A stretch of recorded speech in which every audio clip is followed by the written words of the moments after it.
What's up, guys? I'm MD with Video Games Blogger, and I am going to talk about Fable Legends at E3 2014. When I first heard about Fable Legends last year, I was like, okay, whatever, bye. Especially since it is an Xbox One exclusive. I was like, no. The multiplayer aspect, the co-op aspect of Fable 3 just completely turned me off. I was like, no, thank you. Co-op in Fable does not work. Go away. No.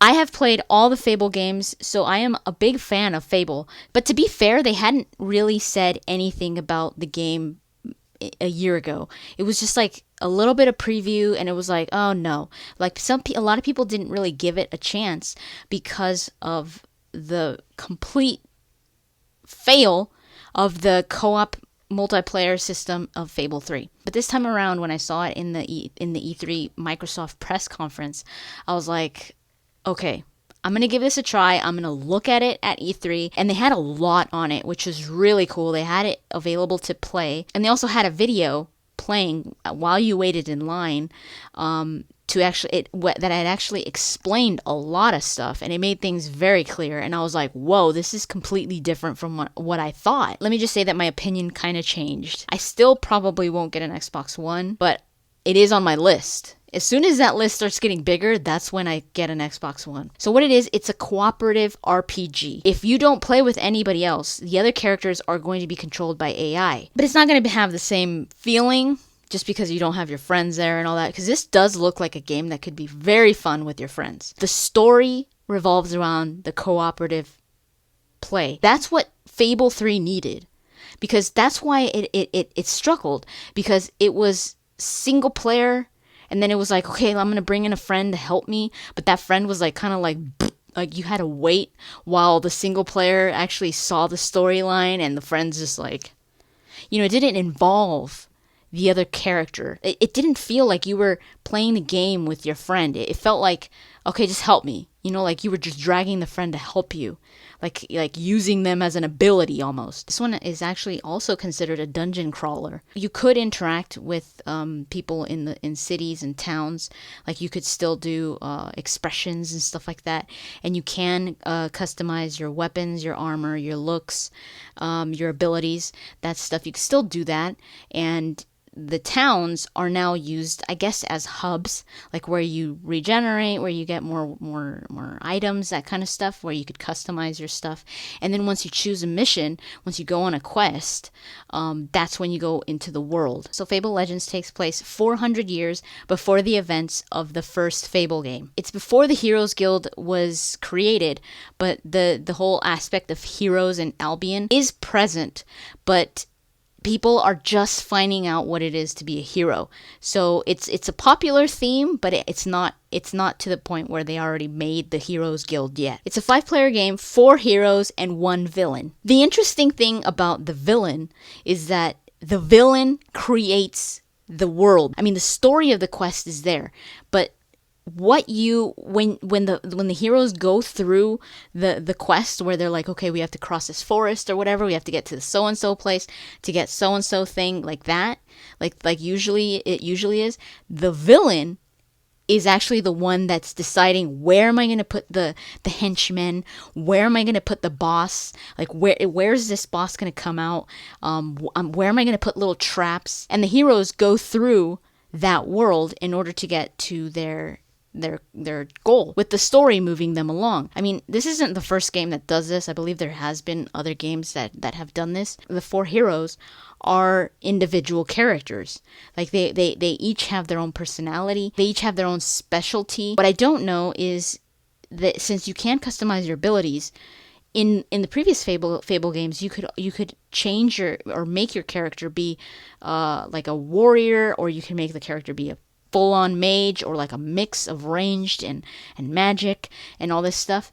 You could mix and match. And in this one, it seems like there are specific classes, and I'm guessing that the customizing your abilities is within that class that character is. Like, for example, Winter, the character Winter, the girl with the frost, she's a mage, obviously. So I doubt that you could do like you could in the previous Fable games, where it's like, okay, well, I started off a mage, but I could totally just turn this girl into a warrior. No, I think it's just like you could customize her abilities within the mage class. I think that's how it's going to be. There's Rook, who is a character that I think I would play. Rook, he's like the big guy. He's a crossbow. He has a crossbow, and again, the cool thing is that they each have their personality. And then there's Shroud, he's an assassin, he's the sniper. That's another character that I would like to play. And Leech, he looks like this, he's like like an alchemist or something like that, and he creates like poisons and stuff, and he actually has this ability where he like throws leeches at people and it drains the life. Then there's Sterling, who is like the Prince Charming. He's like the swordsman. He's got like all the cheesy quotes and like the pickup lines and all this stuff. He thinks he's all that, but he does seem to be like the main face of Fable Legends, so I'm not sure if he's like the main character or what. And then there's Inga. She is like your sword and shield. She's like a paladin, I'm guessing, like your tank. Come at me, bro. When it comes to the villains, you have different types of villains that you could choose from, like ogres, some that are called red caps or something like that, like, or orcs, I think.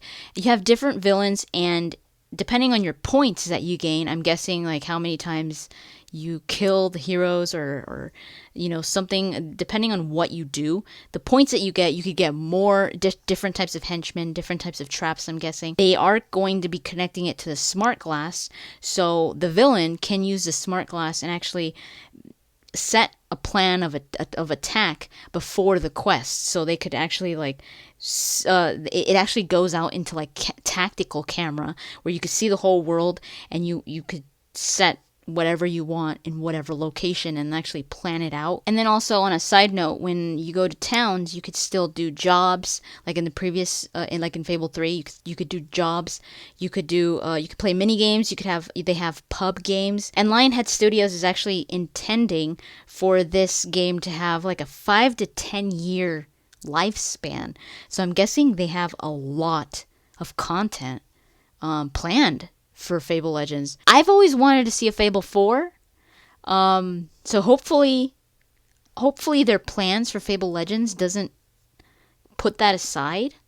Who knows? Hopefully not, but still, 5 to 10 years lifespan for this game is pretty impressive. It's like, oh my god, what are they planning for this? There must be a lot of content that they're planning for it. And I mean, as much as, like I said, I wouldn't want that to be taken away from any possibilities of a Fable 4, but it's still really kind of intriguing, where you're just like, whoa, like, this is going to be pretty big. Hopefully it works out, because if not, then that's just going to be a total fail. There is an overall goal to the game. The heroes are looking for what they're calling the moon on the stick. What this is an artifact that the children of Albion once made wishes to. So it's not just random quests that are completely separated from everything and you're just these characters.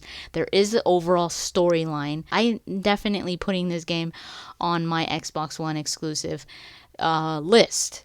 Right now, there's only 2 games on that list. So it's still not enough for me to buy an Xbox One. Hey, it's a start. And for those of you that own an Xbox One or will be owning an Xbox One soon, you can already register for the multiplayer beta in the fall.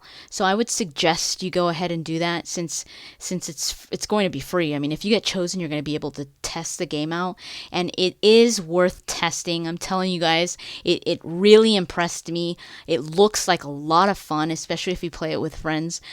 So it is something that I would love to be able to try out. So if you guys already have an Xbox One, I suggest you at least just register. You are not paying anything for it. It's just trying it out. And I think if you're into Fable, and even if you're not into Fable, if you're just into like RPGs or even dungeon crawlers, or if this even sounds like something that where you're like, ooh, I've never played anything like this, I'd like to try it out, this is your chance.